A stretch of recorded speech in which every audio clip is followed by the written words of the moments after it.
pagi ini kita memuji mulia nama Tuhan. Ya saudara, sebelum kita mulai ibadah atau mau berdoa, saya undang semua mari berdiri. Haleluya Yesus, haleluya Yesus. Segala kemuliaan bagi Engkau Tuhan. Segala syukur kami hanya bagi Engkau Yesus. Engkaulah Allah yang mulia, Engkaulah Allah yang kami sembah. Engkau ditinggikan dan dipermuliakan. Hanya kepadamu kami menyembah, hanya kepadamu kami bersujud. Terima kasih Yesus, terima kasih Tuhan. Bila pada saat ini kami berkumpul, kami hanya mau memuji mulia nama Engkau, memberikan yang terbaik bagi Engkau, dan telah Engkau berikan yang terbaik bagi kami. Inilah ucapan syukur kami ya Tuhan. Biar Engkau berkenan atas segala apa yang kita kami lakukan di tempat ini. Inilah ibadah kami di hadapan-Mu. Glory Yesus, masyarakat pelayanan kami serahkan ibadah kami di dalam nama Tuhan Yesus Kristus. Haleluya, amin. Kita tetap lagi berdiri. Kita mau baca ayat untuk minggu ini yang diambil dari Kolose 3 ayat 1 dan 2. Setelah itu nanti kita mau membaca 1, 2, 3. Karena itu, kalau kamu dibandingkan bersama dengan Kristus, carilah perkara yang di atas, di mana Kristus ada, duduk di sebelah kanan Allah. Pikirkanlah perkara yang di atas, bukan yang di bumi. Amin. Silakan duduk kembali saudara. Haleluya. Kami mau menyanjung Tuhan. Kami mau meninggikan Engkau Tuhan. Haleluya.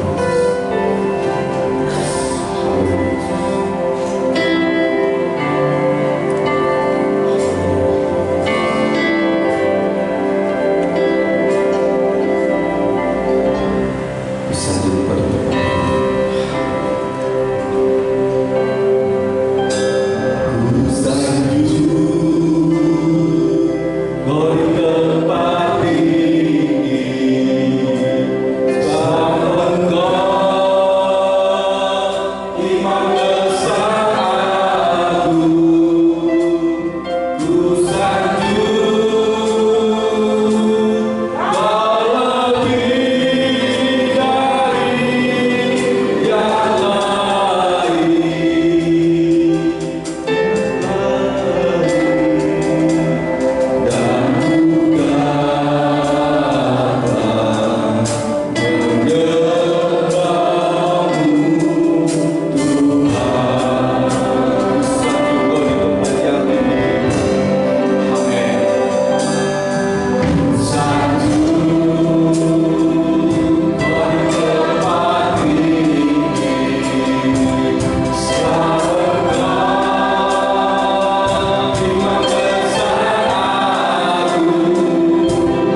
kasih Tuhan. Kami hendak memuji muliakan nama Tuhan.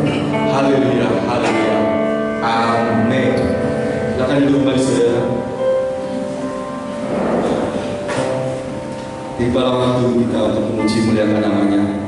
Biarlah semua di sini bersatu berkumpul untuk memuji nama Tuhan. Tiba saatnya kami berkumpul bersama.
memberikan persembahan Tuhan.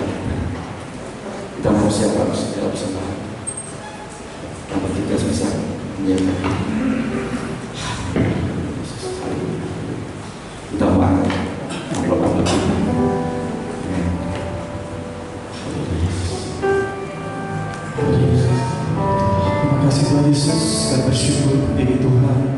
sudah memberkati ibadah kami Tuhan. Kau sudah pimpin sertai Tuhan dari awal hingga pertengahan Tuhan.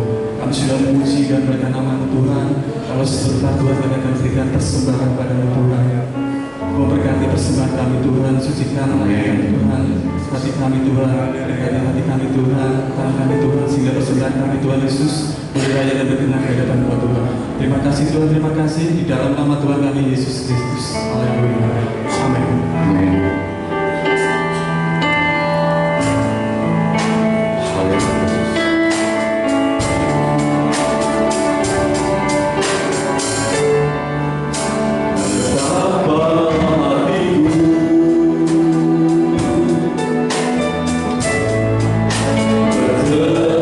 Terima kasih.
Inilah yang menjadi pengakuan kami Tuhan.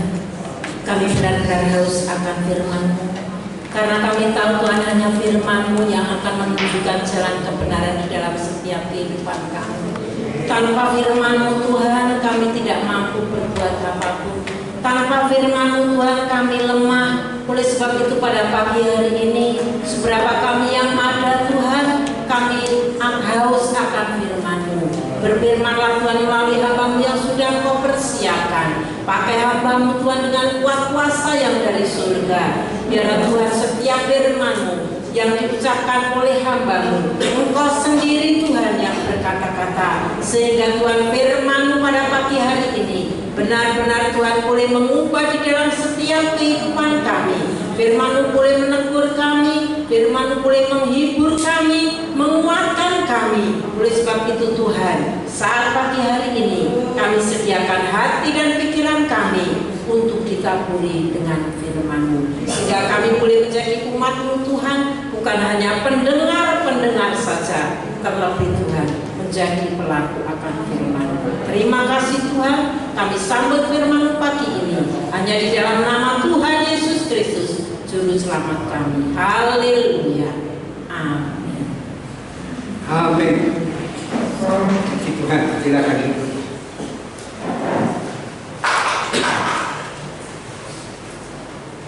Haleluya, puji Tuhan. Mari saudara, kita sudah memuji Tuhan, kita sudah membangun tahta Tuhan, di mana Tuhan Yesus sudah duduk di atas tahta puji-pujian yang kita bangun.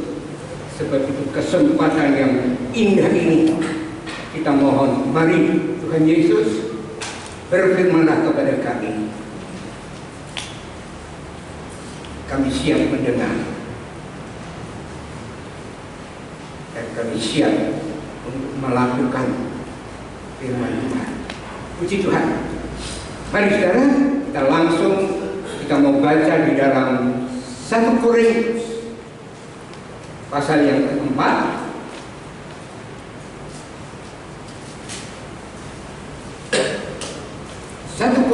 Pasal yang keempat,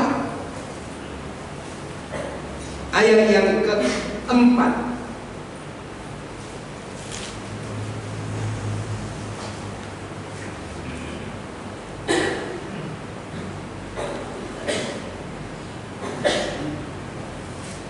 Sudah dapat saudara?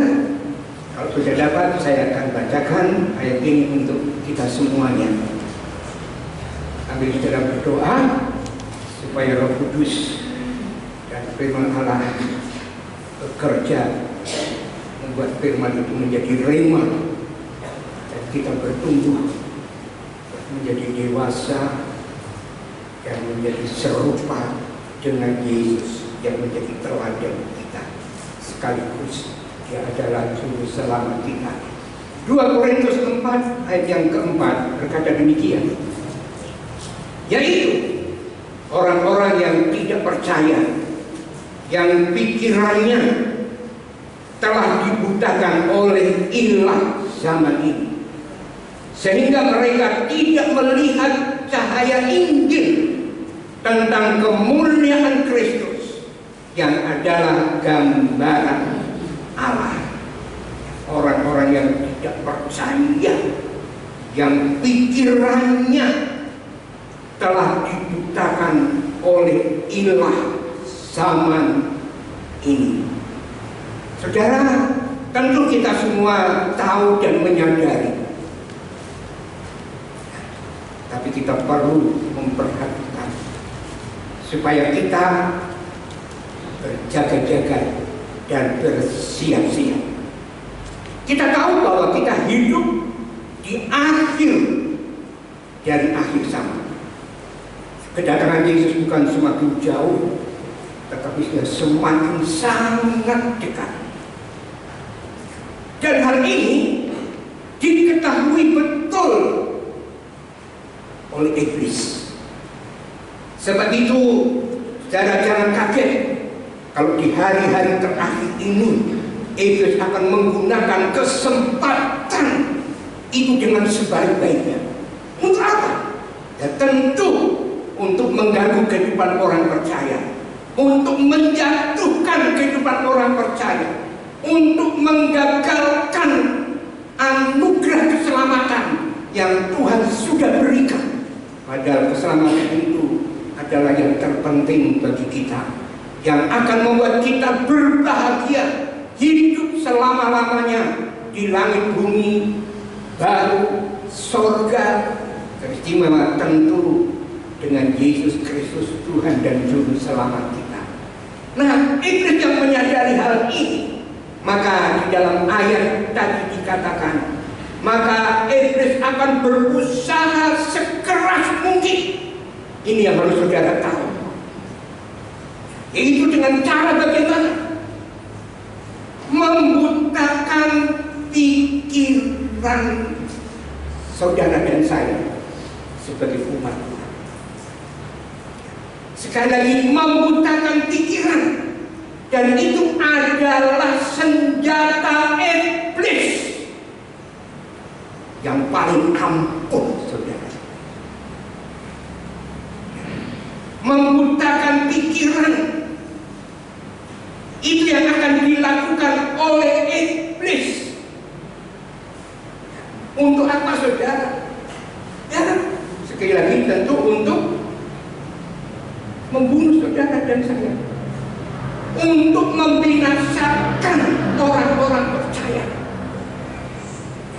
Dan kalau sampai saat ini kita bisa melihat banyak sekali orang-orang percaya yang dibinasakan oleh iblis. Apalagi sekali lagi di akhir zaman ini. Sekarang banyak orang percaya di akhir zaman ini akan dirusak pikirannya. Karena apa, saudara? Memberi tempat kepada iblis. Aneh, tapi nyata. Sebagai orang percaya, tapi masih memberi tempat kepada iblis. Padahal firman Tuhan sendiri sudah mengingatkan, jangan beri tempat kepada iblis. Jangan sedikit saja kita buka untuk iblis. Iblis akan berusaha masuk untuk merusak pikiran kita, saudara. Sekali lagi, tujuannya adalah supaya kita binasa, menemani iblis dalam penghukuman yang kekal selama-lamanya. Sekali lagi, Tuhan memberikan peringatan, jangan beri tempat kepada iblis. Tapi justru kita lawan iblis dengan iman yang teguh. Iblis akan lari, saudara. Puji Tuhan. Nah, saudara, ingat akan kejatuhan Adam dan Hawa. Iblis datang dengan merusak ingatan pikiran mereka. Dan jelas firman Tuhan berkata, semua pohon dalam taman buah-buahan itu, buah-buahnya kamu boleh makan sepuas-puasnya. Hanya satu pohon yang Tuhan ingatkan, jangan sekali-kali engkau raba apalagi makan.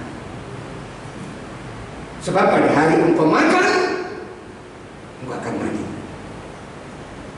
Tapi saudara bisa melihat bagaimana liciknya iblis.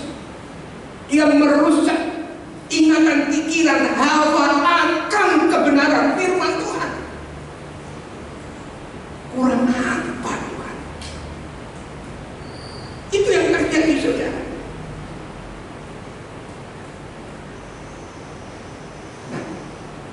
Ini yang akan dilakukan iblis di akhir zaman ini. Merusak pikiran anak-anak Tuhan.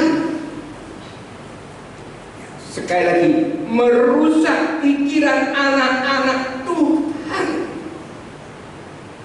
Dan ini adalah usaha iblis di akhir zaman yang paling berhasil.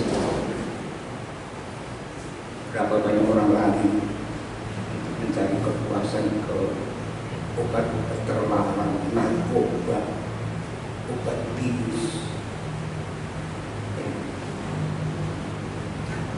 Bahkan ada orang percaya pun yang masih lari ke dukun paranormal, orang pintar, saudara.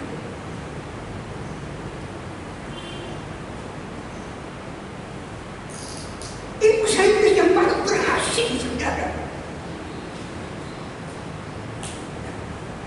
Biar diperangi oleh pemerintah, badan narkotika. Tapi firman Tuhan mengatakan dalam kitab Wahyu itu tetap berjalan terus sampai di zaman Antikris.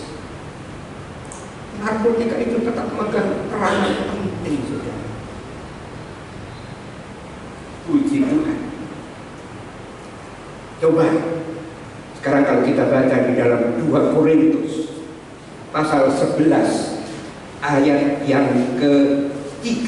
2 Korintus pasal 11 ayat yang ke-3 berkata demikian. 2 Korintus pasal 11 ayat yang ke-3.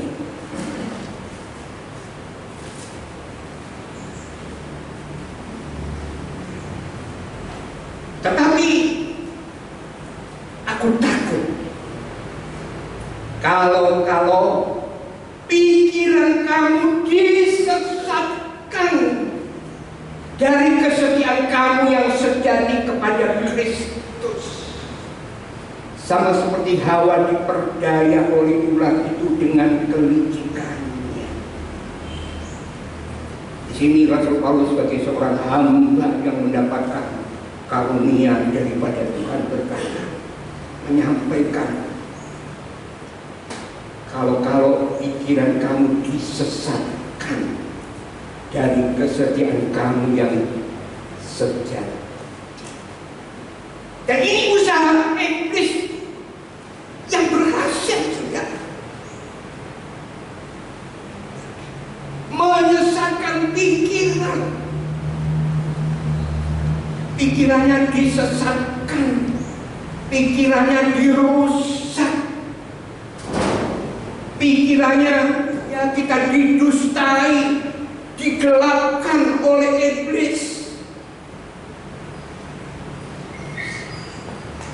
Iblis itu licik, saudara. Jadi kita harus betul-betul hati-hati.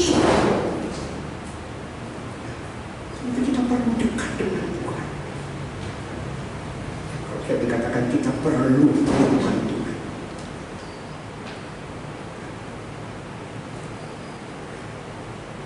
Iblis menjadikan sesuatu kepada manusia, termasuk kepada saudara dan saya, sesuatu yang dia katakan lebih baik daripada yang diberikan oleh Tuhan.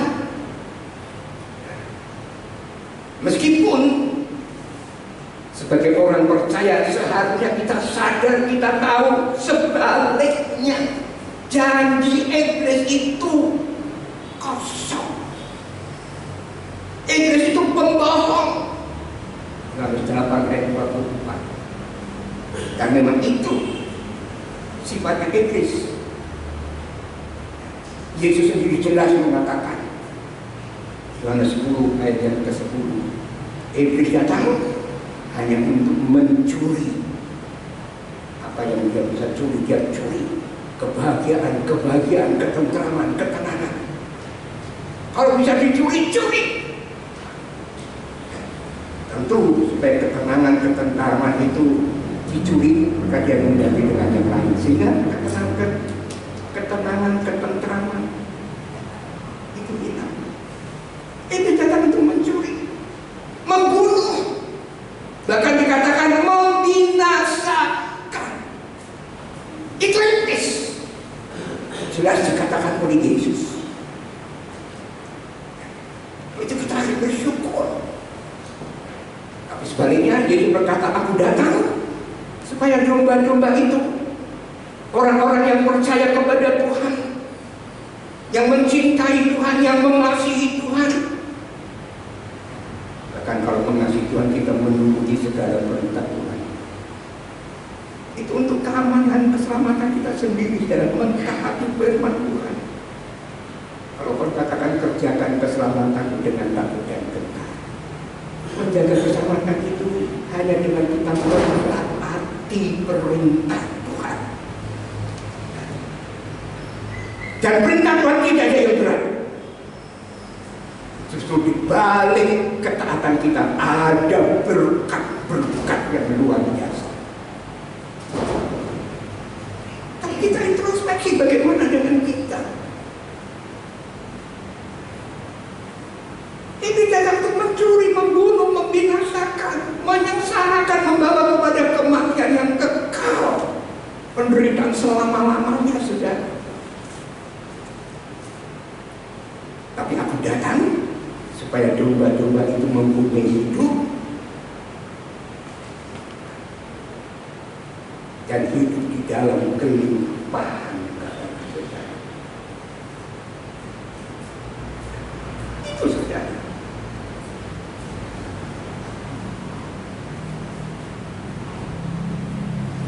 Ada satu hal yang saudara dan saya sebagai orang-orang percaya, sebagai anak-anak Tuhan, sebagai orang-orang yang sudah mendapatkan anugerah dari Tuhan. Namanya anugerah lain diberikan gratis. Kita ini tidak layak, tapi Tuhan beri. Terima Tuhan. Keselamatan itu anugerah, kita terima dengan iman. Saya terima keselamatan hanya ada di dalam Yesus. Satu hal, kita sebagai orang-orang percaya yang sebenarnya kita harus tahu. Sebenarnya saudara dan saya, kita ini sebagai orang-orang percaya yang hidup di akhir zaman. Ini saudara dan saya. Paulus saja ini, kalau boleh dia hidup di zaman saudara dan saya. Itu kan tertentukan dari hidup hampir 2000 tahun yang lalu. Tuhan punya maksud itu pun orang sahabat Tuhan yang luar biasa. Saudara dan saya seharusnya tahu bahwa saudara dan saya sebagai orang-orang percaya yang hidup di akhir zaman, kita ini sudah ditunangkan. Kita mempunyai calon suami. Gereja itu mempelai perempuan yang terdiri dari berapa ratus juta saya nggak tahu. Tapi perempuan, kakek, nenek, om dan budi itu mempelai perempuan. Kita ini sudah ditunangkan dengan orang yang paling besar di dalam kerajaan surga. Orang yang paling mulia di dalam kerajaan surga. Bahkan pemilik kerajaan surga. Bahkan dia adalah raja di atas segala raja.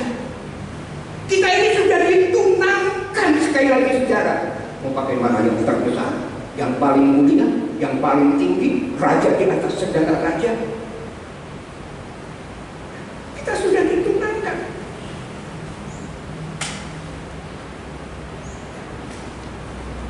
Ini saudara sadar, saudara harus tahu betul. Tapi sangat disayangkan kalau saudara dan saya pikiran kita dirusak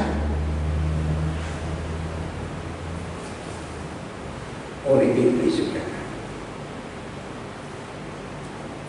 Kalau pikiran kita dirusak, kalau pikiran kita digelapkan dengan mengalihkan kepada hal-hal dunia, hal-hal daging, hal-hal yang yang pasti Tuhan larang. Tuhan mengatakan jangan. Tapi masih dilanggar. Sangat disayangkan, saudara. Sekali lagi padahal kita sudah ditenangkan. Kemudian yang luar biasa Tuhan sudah sediakan,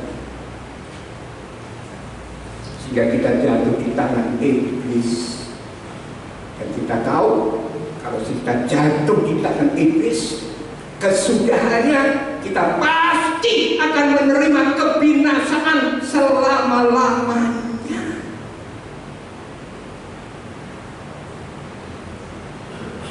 Jangan mau dirusakkan pikiran saudara.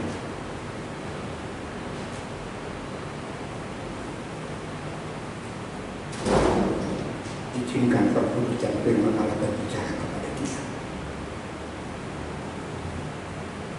Mungkin itu sudah terjadi. Masih ada kesempatan kita bertobat. Tapi mungkin itu belum terjadi dan akan terjadi. Bisa. Tapi sebelum itu terjadi, firman Tuhan sudah mengingatkan kepada saudara dan saya. Puji Tuhan. Jangan sampai pikiran saudara dirusakkan, digelapkan dengan kesenangan duniawi ini, saudara. Apa saya tidak boleh menikmati? Boleh saja, saudara.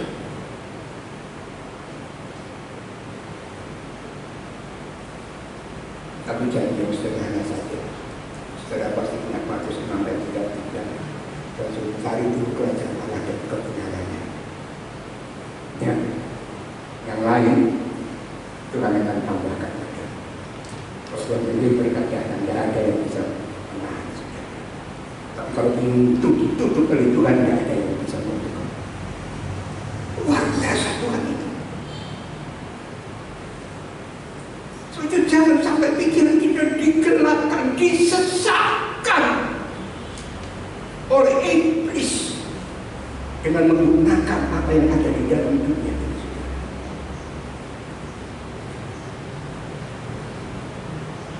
Wah, kalau sekarang kita baca satu ayat yang kita mungkin tersinggung berapa kali, 1 Petrus 4 ayat yang ke-7. 1 Petrus pasal 4 ayat yang ke-7 berkata demikian. Kesudahan segala sesuatu sudah dekat. Kita hidup di akhir dari akhir zaman. Jangan lupa itu. Memang kita tidak tahu waktunya.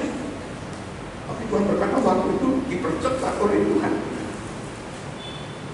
Yang penting kita selalu berjaga-jaga, bersiap-siap, hidup sesuai firman Tuhan, mematuhi firman Tuhan, hidup di dalam kebenaran. Itu saja. Yang lain Tuhan akan bereskan semua, sudah. Sekali lagi saya baca. Kesudahan segala sesuatu sudah dekat.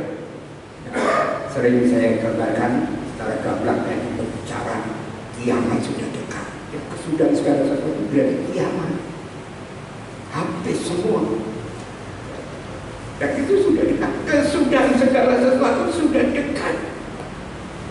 Karena itu kuasailah dirimu dan jadilah tenang, supaya kamu dapat berdoa. Iblis akan menggunakan kesempatan ini sebaik-baiknya. Ya, begitu kan kita diingatkan, saudara. Ya, kesudahan segala sesuatu sudah dekat. Kiamat sudah dekat. Kita siap. Atau saudara masih hidup sembrono meremehkan firman Tuhan. Dengan corona yang ada di kita itu membawa itu satu hal yang baik bagi kita. Dunia saja sudah dibuat cepat, saudara. Nah, sekali lagi kesudahan segala sesuatu sudah dekat. Dan diingatkan karena itu kuasailah dirimu dan jadilah tenang supaya kamu dapat berdoa. kuasailah dirimu. Itu di dalam bahasa aslinya, bahasa Greek. Dikatakan, lindungilah pikiranmu.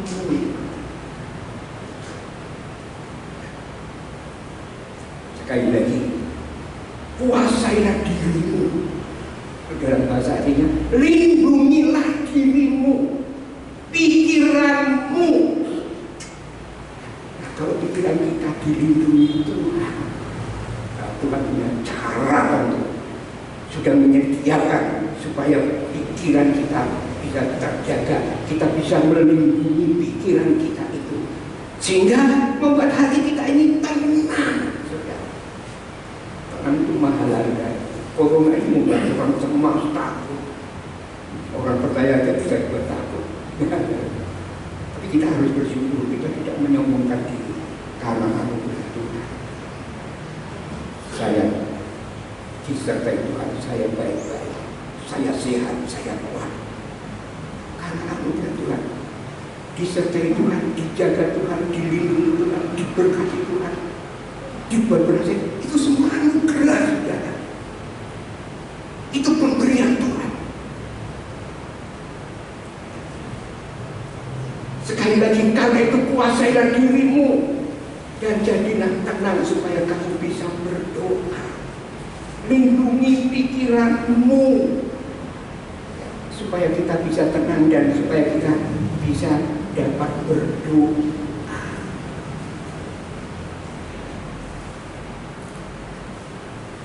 Saudara dan saya, kita sebagai anak-anak Tuhan, orang percaya yang hidup di akhir dari akhir zaman. Akhir zaman itu mulai Yesus datang naik ke surga sampai kedatangan yang kedua kali itu berbicara akhir zaman. Tapi kita hidup di akhir dari akhir zaman menjelang kedatangan Yesus. Ini zaman di zaman di mana saudara dan saya hidup. Sekali lagi, kita sebagai anak-anak Tuhan hidup di akhir zaman ini. Kita sangat perlu melindungi pikiran kita dari semua pengaruh yang jahat.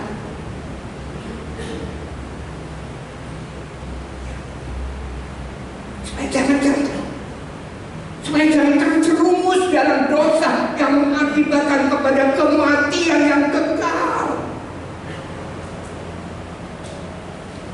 Saya rindu cepat dipilih seraget bukan saja di dunia ini, kita sama-sama berdoa menikmati anugerah Tuhan, tapi sampai kita masuk di dalam langit bumi surga yang kekal selama-lamanya. Amin, saudara. Itu yang terpenting. Sekali lagi, kita perlu melindungi pikiran kita dari pengaruh-pengaruh yang jahat. Karena iblis akan berusaha luar biasa. Nah, pertanyaannya, bagaimana caranya kita bisa melindungi pikiran kita dari pengaruh-pengaruh yang jahat dari iblis? Jawabannya dengan firman Tuhan. Roh Kudus menolong kita, menolong firman Tuhan itu betul-betul kita imani menjadi rema. Kita tidak ragu-ragu, sedikit pun tidak ragu-ragu, itu firman Tuhan kebenaran. Tuhan perintahkan lakukan. Jangan, ya jangan. Ini untuk keselamatan kita. Jadi cara melindunginya dengan firman Tuhan.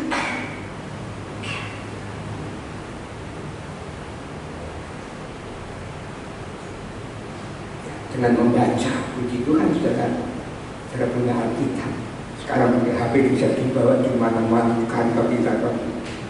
Tapi saudara bukan itu baca firman Tuhan atau yang lain-lain. Ini HP itu banyak sekali gunanya. Saya nggak tahu saudara, tapi saya percaya banyak gunanya. Tapi juga banyak bahayanya saudara. Bisa terjerumus ke dalam dunia kegelapan, ke dalam ini, waduh banyak sekali. Nah, saya percaya HP pun Dua saksi Tuhan untuk bersaksi kepada orang Israel supaya bertobat, supaya percaya bahwa Yesus itu Tuhan Juru Selamat. Musa dan Elia datang yang kemudian dibunuh oleh antikris. Ya, mayatnya dibiarkan. Semua penduduk dunia bersuka cita, saling memberi hadiah katanya. Mau dikepung dan polisi, wah didiam. Nah, gimana cara dia? Kalau dulu saya bilang wah TV itu sangat, tapi ini di rumah, bisa ada antena. Kalau ini, sekarang HP wah lebih canggih lagi. Nanti dulu canggih lagi saya nggak tahu. Pertemuannya berubah jadi saya nggak tahu. Tapi dengan HP saya takut bisa lihat. Pada hari yang ketiga, mati. Dunia ketakutan saudara. Nah itu kejadian. Nah saudara, untuk melindungi pikiran kita perlu firman Tuhan. Kalau saya senang dengan itu, Ibrani 10:25, jangan menjauhkan dirimu dari pertemuan-pertemuan ibadah. Yang pasti di pertemuan ibadah saudara bisa mendengar firman Tuhan. Pasti ada firman Tuhan. Saya memuji Tuhan. Kalau pagi ada berdoa, menyembah Tuhan, memuji Tuhan, ini. Lalu mendengar firman Tuhan. Pasti ada. Kita perlu mendengar. Jangan menjauhkan diri kita dari pertemuan-pertemuan ibadah kita maupun doa kita. Di situ kita dengan firman dan Roh Kudus kita dipersiapkan sekaligus menjaga pikiran kita. Ini kedengaran. Apalagi mendekati hari kedatangan Tuhan yang sudah mendekat. Jadi cara melindunginya adalah dengan firman Tuhan. Roh Kudus menolong kita.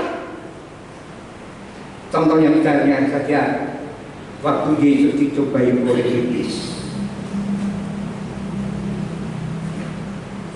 Yesus untuk menyelamatkan manusia, saudara dan saya, dia juga dicobai oleh iblis. Sudah sampai 3 kali kita tahu.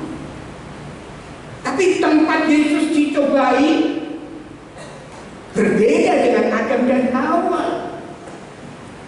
Adam dan Hawa dicobai iblis, ingatannya, pikirannya dikacaukan.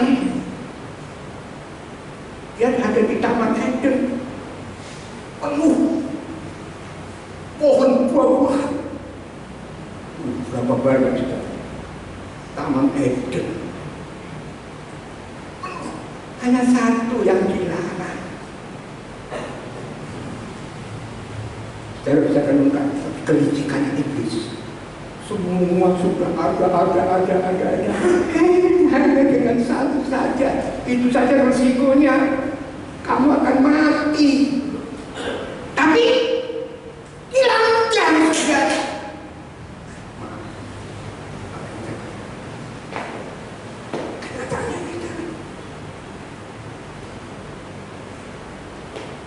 Hawa kemudian ada bisa saja dosa yang itu diwariskan kepada saudara dan saya, kepada seluruh manusia sampai saat ini. Tapi kita bersyukur kita punya Juru Selamat Allah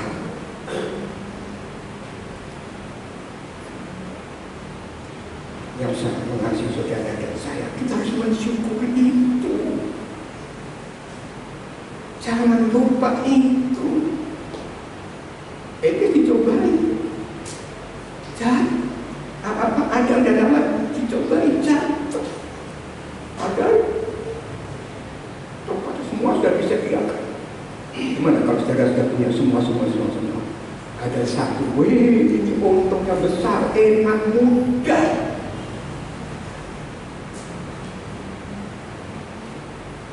Bisa jatuh di saudara. Nah ini saudara bisa lakukan. Tapi bagaimana dengan Yesus? Dia dicobai di padang gurun, padang pasir. Tidak ada roti, tidak ada air. 40 hari, 40 malam puasa dalam keadaan lapar.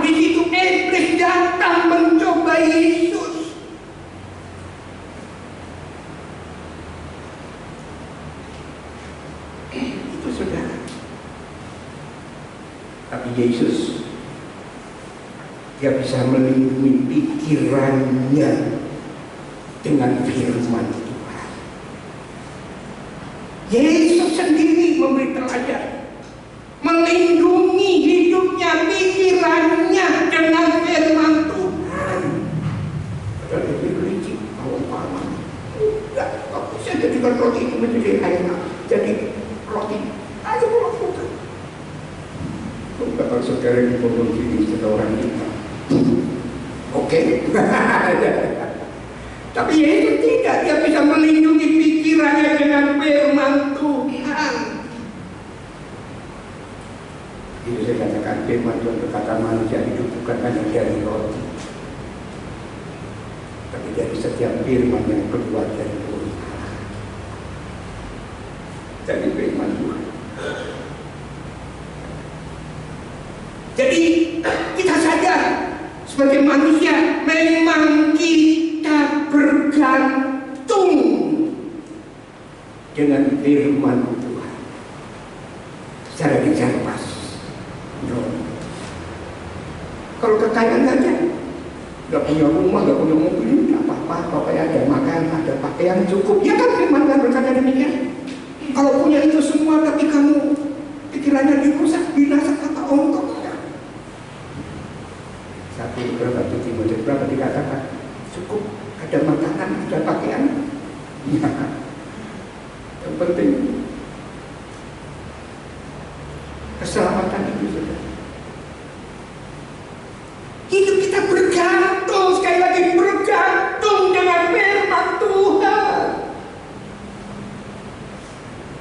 Berapa banyak waktu saudara berikan untuk membaca, merenungkan, mendengar firman Tuhan, dan yang penting tentu melakukan. Ini dicoba bukan sekali sampai 3 kali saudara.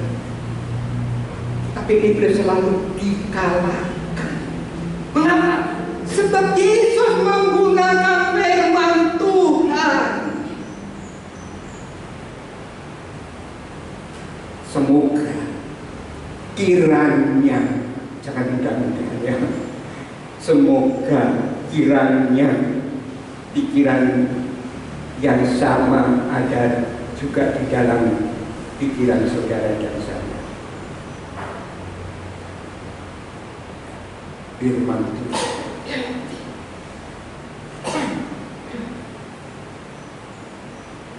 Miliki berapa itu? 2 itu.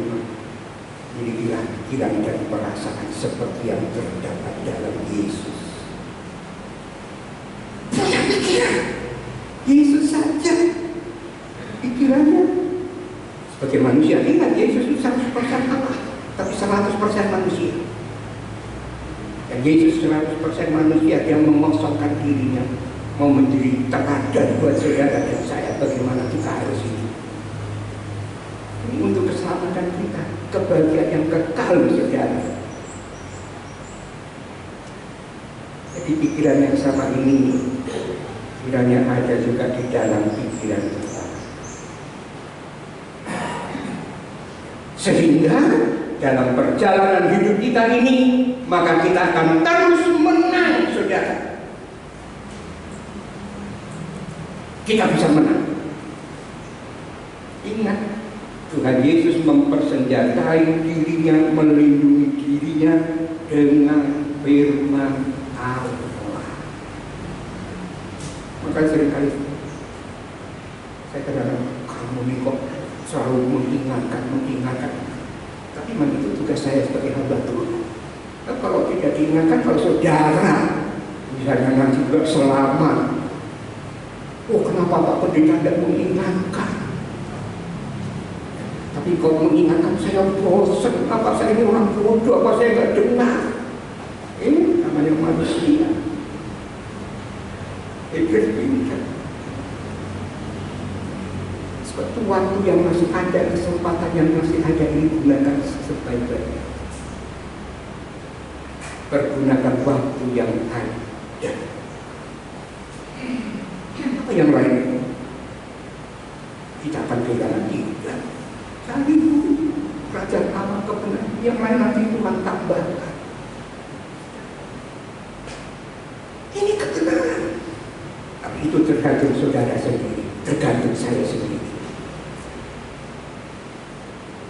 Jadi Tuhan menang karena Dia mempersenjatai hidupnya, melindungi dirinya dengan firman Allah.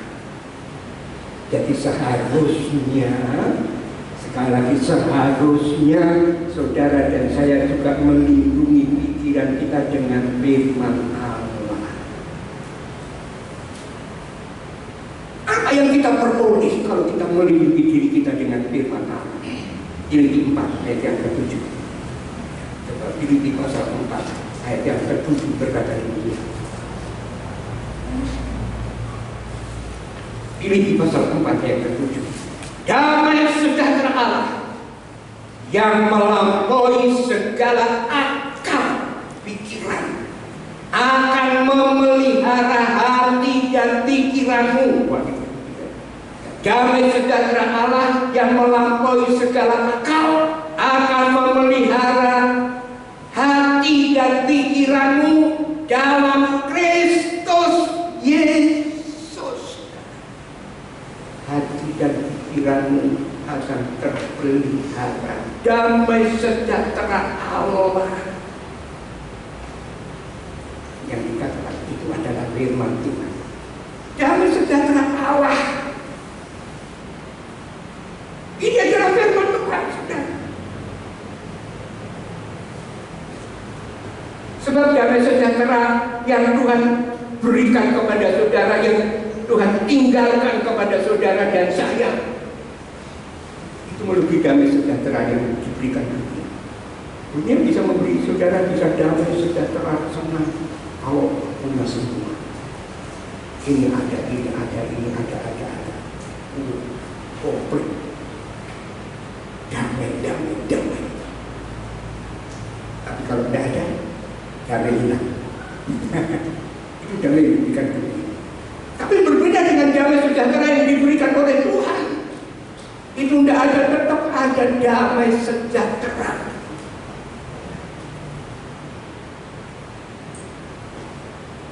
Dan damai sejahtera itu sudah Yesus tinggalkan, berikan kepada saudara dan saya. Itu adalah firman Tuhan. Setelah ingat waktu Yesus mau naik ke surga, Dia berkata kepada murid-murid, jangan tinggalkan Yerusalem. Tunggu sampai kamu dipenuhi dengan kuasa Allah. Kisah 1 ayat 8. Tapi kamu akan beroleh kuasa kalau Roh Kudus turun ke atas kamu.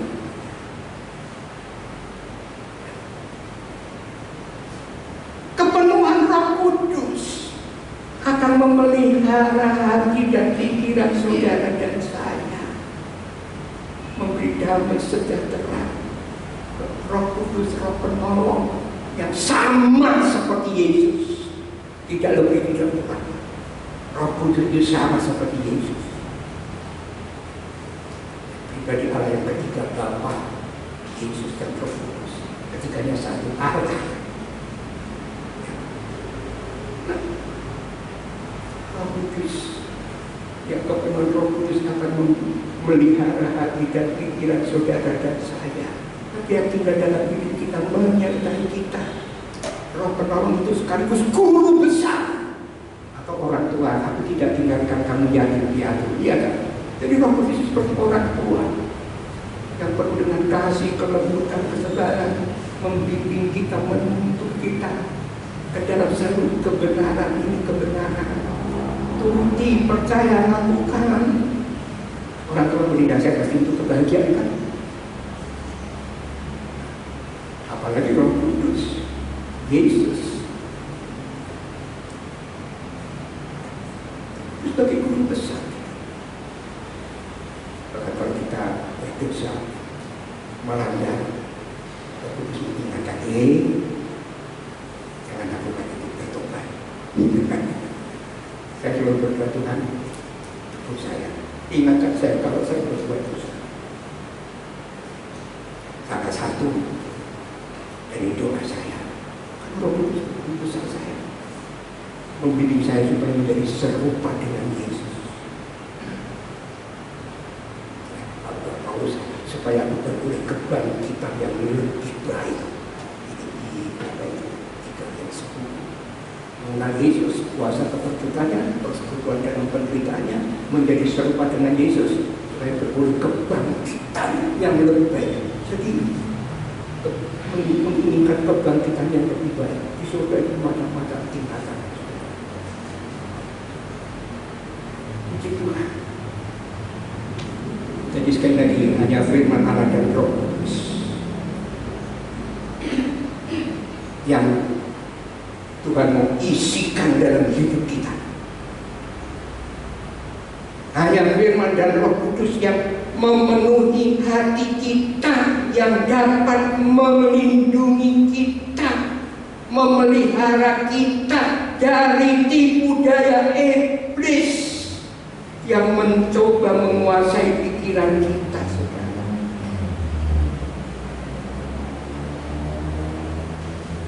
Satu ayat lagi terakhir. Saya tidak jawab.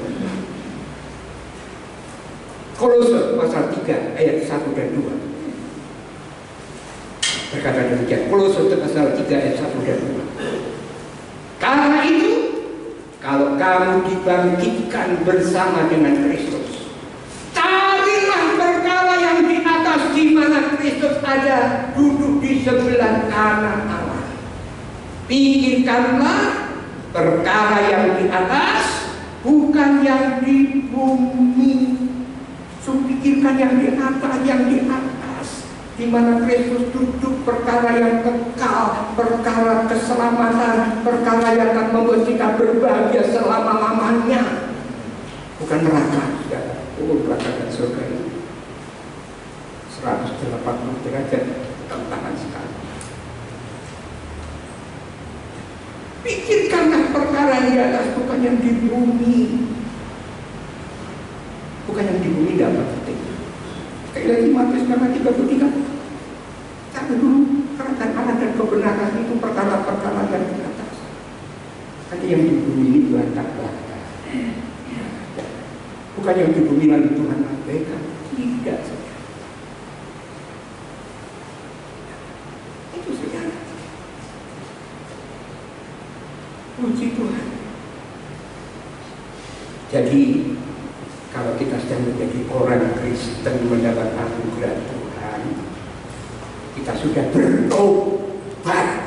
Nah, bertobat itu harus jalan terus, saudara. So, kita masih bisa jatuh. Ya, kita masih bisa jatuh. Dan di akhir zaman ini banyak yang jatuh, saudara. Yang mundur, yang gugur, yang murtad. Wah, masih banyak lagi. Saya tidak main-main terhadap diri saya sendiri. Jadi bagi orang Kristen yang sudah bertobat, kita sudah lahir baru, yang lama itu sudah berlalu, yang lama itu sudah berlalu, yang baru sudah datang, kita sudah bertobat. Seharusnya kita tidak dikuasai lagi oleh perkara-perkara yang ada di dalam dunia ini.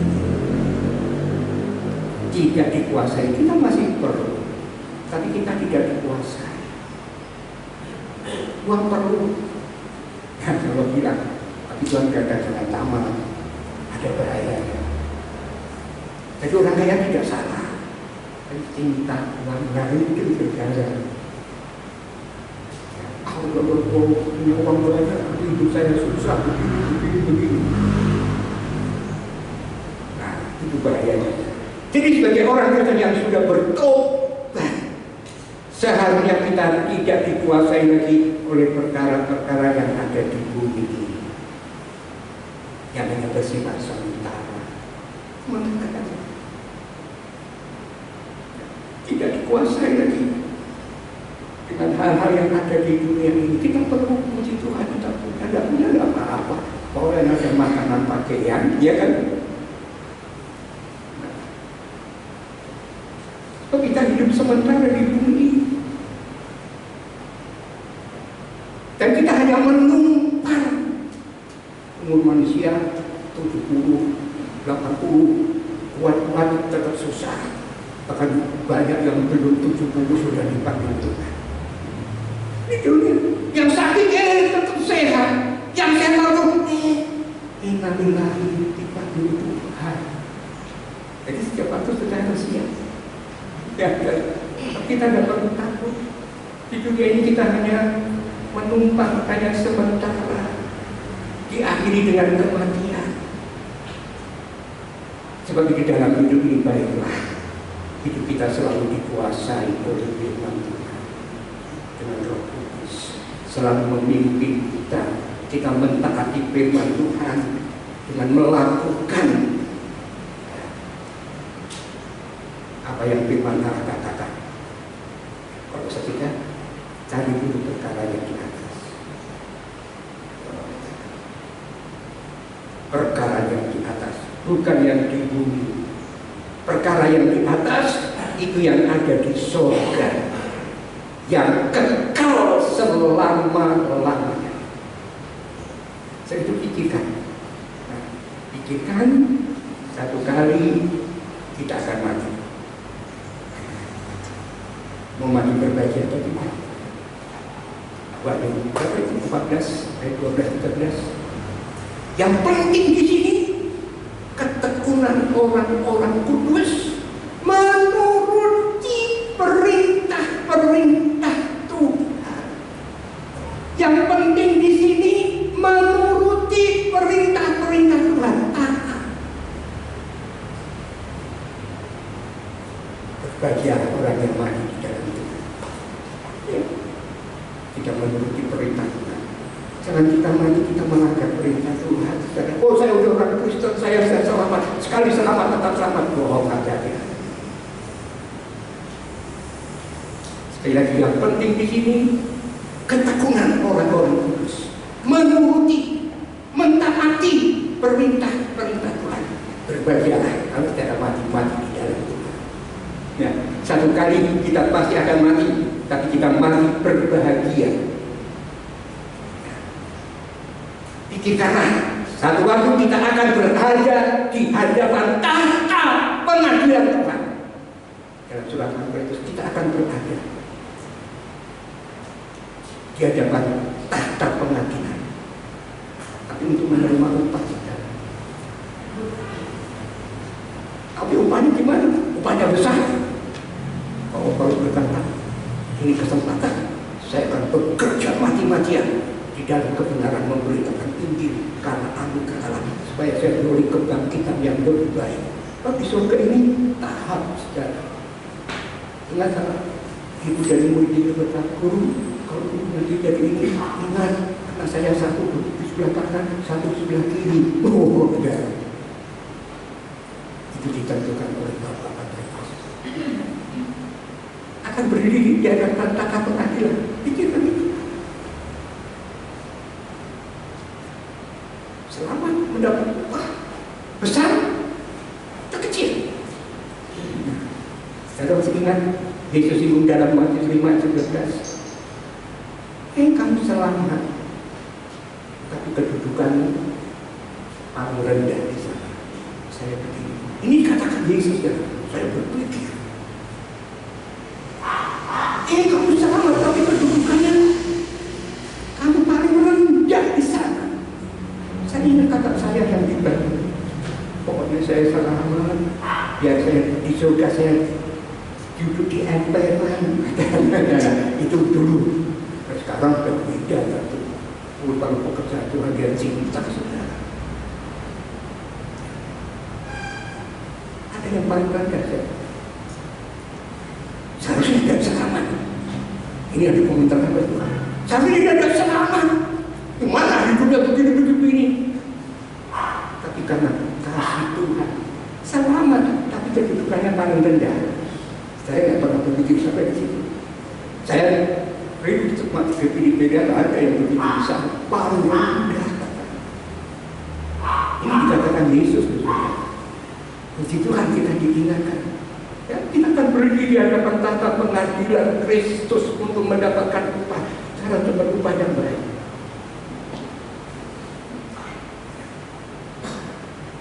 Jika di atas, satu kali waktu saudara akan bertemu dengan Yesus yang kita cinta. Amin. Tidak ada amin. Saudara cinta Yesus? Salah Yesus yang kita cinta. Gimana dia sudah? Sudah mendapatkan anugerah keselamatan aja. Keselamatan dasar diri. Jangan untuk menghargai.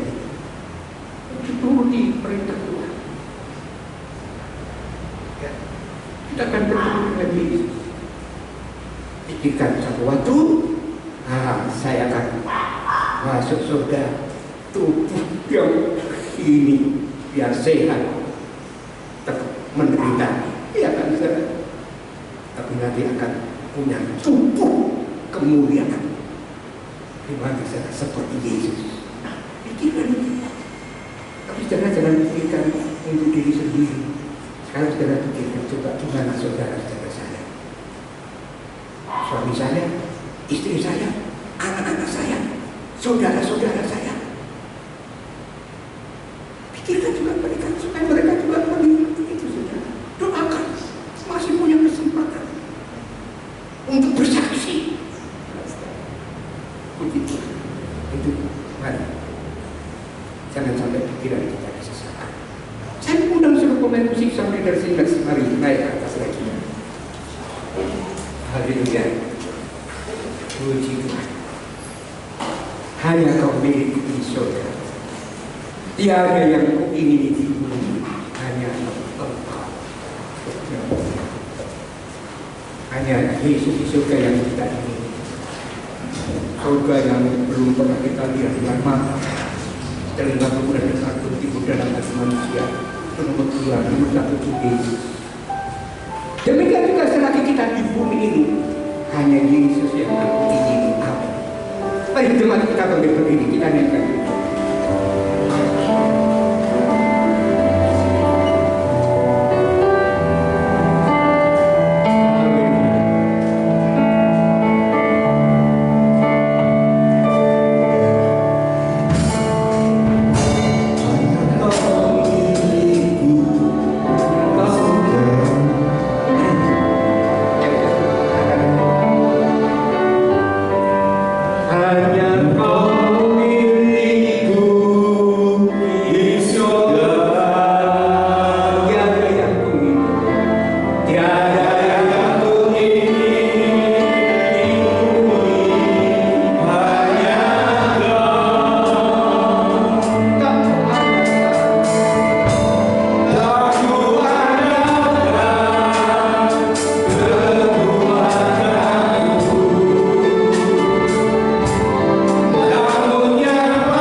Hanya Engkau ya Yesus sumber kekuatanku Tuhan. Hanya Engkau pengharapanku Tuhan. Hanya Engkau penolongku Tuhan. Kepadamu Tuhan kami serahkan kehidupan kami ya Allahku. Apalagi di hari-hari akhir zaman ini Tuhan. Banyak hal yang mau menggoncangkan iman kami anak-anakmu. Banyak hal yang ingin meruntuhkan iman anak-anakmu Tuhan. Oleh sebab itu Tuhan Yesus, lindungi kami ya Allahku dengan Roh Kudus-Mu. Tutup kami anak-anakmu dengan Roh Kudus-Mu Tuhan. Sehingga kami hanya memandang kepadamu saja Tuhan. Allah sumber kuatku itu ya Allahku. Terima kasih ya Yesus Kristus. Ampuni kami ya Tuhan selama ini. Kalau kami Tuhan tidak sungguh-sungguh untuk mengiring kepada Engkau Tuhan. Ampuni kami Tuhan. Kalau kami Tuhan hanya mencari dan mencari Tuhan keinginan daging kami ya Tuhan. Ampuni kami ya Tuhan. Kalau kami Tuhan masa bodoh dengan keselamatan kami. Pada saat ini ya Allahku, kami rindu Tuhan untuk senantiasa Tuhan berserah dan berpasrah kepadamu. Hidup benar di hadapan-Mu dengan melalui kami melakukan kebenaran firman-Mu ya Allahku. Ya Allah ya sangka ya Tuhan. Ya Allah ya sangka ya Tuhan. Terima kasih ya Tuhanku. Mampukan kami anak-anak-Mu untuk melakukan kebenaran firman-Mu Tuhan. Sehingga kami ada dalam rencana dan kehendak-Mu di dalam kehidupan kami Tuhan. Karena tempat kami bukan di dunia ini ya Tuhan. Tempat kami ada di surga yang mulia bersama dengan Engkau ya Yesus. Terima kasih Tuhan Yesus atas kebenaran firman pada pagi hari ini. Yang menempelak kehidupan kami, yang menegur kehidupan kami, yang menguatkan kehidupan kami untuk kami senantiasa berserah dan bergandul kepada-Mu saja ya Allahku. Hamba-Mu yang telah menyampaikan kebenaran firman-Mu ya Allahku, berkati dengan limpahnya dengan kebenaran firman-Mu. Singkapkan dan bukakan raja firman-Mu Tuhan, sehingga kami anak-anak-Mu Tuhan limpah dengan firman-Mu Tuhan. Terima kasih ya Allahku. Kami mengucap syukur dan terima kasih atas kebenaran firman-Mu pada pagi hari ini. Dan kami alaskan doa ini di dalam nama Tuhan kami Yesus Kristus. Haleluya. Amin. Amin. Puji Tuhan. Kita telah mendengar firman Tuhan dan kita selalu dikuatkan dan selalu diingatkan bahwa kita adalah anak Allah, anak yang dari keselamatan. Amin. Kita akan kembali dalam persembahan kita.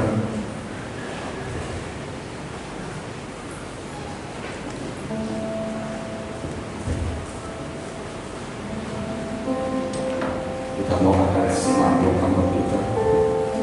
Haleluya. Terima kasih Tuhan Yesus, mengucap syukur untuk segala kebaikan yang Tuhan memberikan kepada kami ya Tuhan. Sebentar kami akan memberikan persembahan kami, layakkan persembahan kami ya Tuhan, yang menjalankan persembahan kami di dalam nama Tuhan kami Yesus Kristus. Haleluya. Amin. Allah sumber Tuhan. Allah sumber. Amin.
Tuhan untuk ibadah Natal bisa dibagikan, kita tolong. Oh ya, gitu. Amplop ini bisa dikembalikan paling enggak minggu kedua dari bulan Desember, ataupun setelahnya bisa, tetap masih kita terima. Gitu kan. Haleluya. Di situ memang ditulis ibadah Natal ya saudara, bukan perayaan Natal. Untuk tahun ini kita mengikuti himbauan juga dari pemerintah bahwa kita hanya bisa melakukan ibadah Natal, bukan perayaan Natal. Tapi saya kira tidak istilahnya tidak mempengaruhi kita harus perayaan atau ibadah, tapi yang paling penting kita adalah selalu dikuatkan bahwa Tuhan benar-benar lahir, Tuhan benar-benar ada, dan Tuhan benar-benar ada di hati kita. Amin saudara. Jangan terus, aduh, gak ada perayaan ya, gak meriah, gak itu saudara. Yang penting ibadahnya, kita mau Tuhan selalu ada di dalam hidup kita. Amin. Mari saudara kita berdiri. Yang perlu saudara ketahui, ibadah tetap berjalan seperti yang biasa, pagi dan sore. Saudara bisa mendaftar, ya. Dan hari Kamis ibadah kembali berjalan seperti biasa. Pagi juga berjalan seperti biasa. Kita berdoa supaya kita semakin kokoh dan kuat di dalam Tuhan. Puji Tuhan. Terima kasih Tuhan, Engkau sudah memberkati ibadah pagi ini. Kami yang datang, kami pulang dengan membawa berkat dan kekuatan dari Tuhan. Yang lemah dikuatkan, yang susah dihiburkan. Mungkin ada yang sakit. Dalam nama Yesus, biru Yesus sudah menyembuhkan. Terima kasih Tuhan. Terima kasih. Terima kasih Tuhan. Yang berbelajar sepanjang minggu ini, Engkau juga berkati sesuai dengan janji firman. Terpujilah namamu Tuhan. Sekali lagi kalau sebentar kami pulang dengan membawa berkat dan kekuatan dari Tuhan. Firman dan Roh Kudus berkarya dalam hidup kami, memimpin kami, menuntun kami, sehingga kami boleh hidup di dalam kebenaran firman, mempersiapkan diri kami untuk siap menunggu kedatangan Engkau yang sudah sangat dekat. Kesudahan segala sudah dekat. Terima kasih Tuhan. Sekali lagi tolong kami semua. Sekarang saudara yang saya kasihi, marilah kita mau pulang ke rumah kita masing-masing dengan selamat.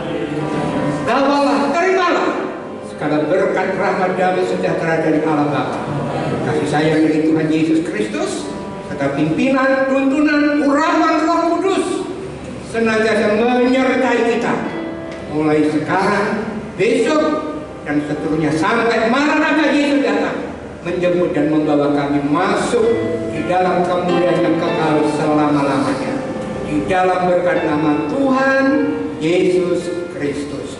Kita yang diberkati, kita sambut dengan percaya. Kita sama-sama katakan amin. Tuhan memberkati.